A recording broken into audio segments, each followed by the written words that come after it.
ನರೇಂದ್ರ ಮೋದಿಯವರು ಅಧಿಕಾರಕ್ಕೆ ಬಂದು 11 ವರ್ಷಗಳ ನಂತರ ಈ ದೇಶದ ಕಟ್ಟ ಕಡೆ ಜನನು ನೆಮ್ಮದಿಯಿಂದ ಬದುಕಬೇಕು, ಯಾವುದೇ ಆಹಾರವಿಲ್ಲದೆ ಅವನು ಜೀವನ ಮಾಡಬಾರದು.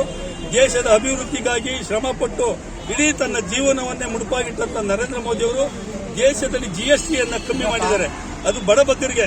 ಇವತ್ತು ಮಿಡ್ಲ್ ಕ್ಲಾಸು ಮತ್ತೆ ಇವರಿಗೆ ಬಡಬಗ್ಗರು ಯಾವುದೇ ಒಂದು ವಸ್ತುವನ್ನು ಪರ್ಚೇಸ್ ಮಾಡಬೇಕಾದ್ರೆ 3 ಸ್ಲ್ಯಾಬ್ ಅಲ್ಲಿ ಜಿಎಸ್ಟಿಯನ್ನು ಇಟ್ಟಿದ್ರು. ಇವತ್ತು ಕಮ್ಮಿ ಮಾಡಿದ್ದಾರೆ. ಇವತ್ತು ಕಮ್ಮಿ ಮಾಡಿದ ಪ್ರಯುಕ್ತ ಒಂದು ಸಣ್ಣ ಮಿಡ್ಲ್ ಕುಟುಂಬ, ಮಧ್ಯಮ ಕುಟುಂಬದವರು ಇವತ್ತು ನೆಮ್ಮದಿಯಿಂದ ಜೀವನ ಮಾಡಬೇಕು. ವರ್ಷದಲ್ಲಿ 1-1.5 ಲಕ್ಷ ಇವತ್ತು ಉಳಿಯುವಂತ ಒಂದು ವ್ಯವಸ್ಥೆ ಮಾಡಿದ್ದಾರೆ. ಅದರಿಂದ ಹಾಲು, ಮೊಸರು, ಬೆಣ್ಣೆ, ತುಪ್ಪದ ರೇಟ್ಗಳು ಕಮ್ಮಿ ಆಗಿದೆ. ಅದರಿಂದ ರೈತರ ಗಮನದಲ್ಲಿಟ್ಕೊಂಡು ರೈತರ ರಸಗೊಬ್ಬರಗಳನ್ನು ಕಮ್ಮಿ ಮಾಡಿದ್ದಾರೆ. ಇವತ್ತು ಬಟ್ಟೆಗಳನ್ನು ಕಮ್ಮಿ ಮಾಡಿದ್ದಾರೆ.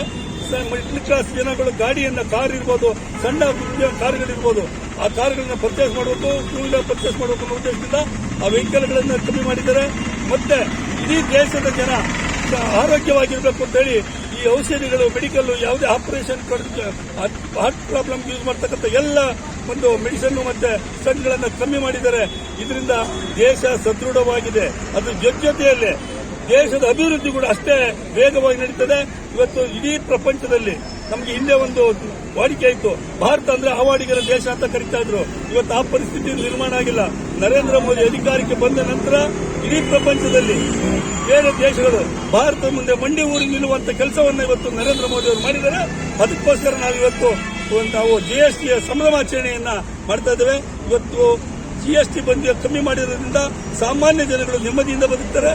ಇಲ್ಲೇ ಉತ್ಪತ್ತಿ ಮಾಡಿದಂತ ವಸ್ತುಗಳನ್ನ ನಾವು ಇಲ್ಲೇ ಪರ್ಚೇಸ್ ಮಾಡುವಂತ ಒಂದು ನಿರ್ಭರ ಭಾರತ ಅಂತೇಳಿ, ಆತ್ಮನಿರ್ಭರ ಭಾರತ ಅಂತ ಒಂದು ಆ ಕಾರ್ಯಕ್ರಮದ ಜೊತೆಯಲ್ಲಿ ಜಿಎಸ್ಟಿ ಆಗಿರೋದ್ರಿಂದ ನಮ್ಮ ಉತ್ಪಾದನೆ ನಾವು ಇಲ್ಲೇ ಮಾಡಬೇಕು. ನಮ್ಮದೇ ಗ್ರಾಹಕರು, ನಾವೇ ಉತ್ಪಾದಕರು. ಹಂಗಾಗಿ ಇವತ್ತು ಭಾರತ ಎಲ್ಲ ಒಂದ್ ಕಡೆ ನಾವು ಉತ್ಪತ್ತಿ ಮಾಡಿದ ವಸ್ತುವನ್ನು ನಾವೇ ಪರ್ಚೇಸ್ ಮಾಡೋದ್ರಿಂದ ಆರ್ಥಿಕವಾಗಿ ಸದೃಢರಾಗ್ತೀವಿ. ಇವತ್ತು ನಾವು ನಮ್ಮ ದೇಶದಲ್ಲಿ ನೋಡ್ತಾ ಇದ್ದೋ ಐರನ್ ಓರನ್ನ ನಾವು ಚೈನಾ ಕಳಿಸ್ತಾ ಇದ್ದೋ, ಚೈನಾದಿಂದ ಕಮ್ಮಿಯನ್ನು ತಗೊಳ್ತಾ ಇದ್ದೋ. ಇವತ್ತು ಆ ಪರಿಸ್ಥಿತಿ ನಮ್ಮಲ್ಲಿಲ್ಲ. ರೇಷ್ಮೆಯನ್ನ ನಾವೇ ಬೆಳೀತಾ ಇದ್ದೋ, ಚೈನಾ ಕಳಿಸ್ತಾ ಚೈನಾ ರೇಷ್ಮೆ ಅಂತ ತಗೊಳ್ತಾ ಇದ್ದೋ. ಇವತ್ತು ನಮ್ಮಲ್ಲೇ ಉತ್ಪತ್ತಿ ಮಾಡ್ತೀವಿ, ನಮ್ಮಲ್ಲೇ ಬೆಳಿತೀವಿ, ನಮ್ಮ ರೈತರ ಕೈಗೆ ಇವತ್ತು ಹಣ ಸೇರ್ತಾ ಇದೆ. ಇಂಥ ಒಂದು ಪರಿಸ್ಥಿತಿ ನಮ್ಮ ದೇಶದಲ್ಲಿ ಬಂದಿದೆ. ಆರ್ಥಿಕವಾಗಿ ಸದೃಢವಾಗಿದ್ದೀವಿ. ನಮ್ಮ ದೇಶದಲ್ಲೇ ಉತ್ಪತ್ತಿ ಮಾಡಿದಂತ ಇವತ್ತು ಏನು ದೇಶದ ಭದ್ರತೆಗಾಗಿ ಇವು ಮತ್ತೆ ಫ್ಲೈಟ್ಗಳು, ಹೆಲಿಕಾಪ್ಟರ್ ಇರೋದು ನಮ್ಮ ದೇಶದಲ್ಲೇ ಉತ್ಪತ್ತಿ ಆಗ್ತದೆ. ಇವತ್ತು ಇಡೀ ದೇಶದಲ್ಲಿ, ಪ್ರಪಂಚದಲ್ಲಿ ನಮ್ಮ ದೇಶದಿಂದ ಪರ್ಚೇಸ್ ಮಾಡುವಂತ ಒಂದು ವ್ಯವಸ್ಥೆ ಇತ್ತು. ನಾವು ಬೇರೆ ಕಡೆಯಿಂದ ಆಮದು ಮಾಡಿಸ್ಕೊಳ್ತಾ ಇದ್ದೋ. ಇವತ್ತು ನಾವು ಆಮದು ಮಾಡುವಂತ ಪರಿಸ್ಥಿತಿ ನಾವು ಮಾಡಬೇಕಾದ್ರೆ ಜಿಎಸ್ಟಿ ತಂದಿದ್ದು ನಾವು. ಮೊದಲು ಈ ದಳ್ಳಾಳಿಗಳು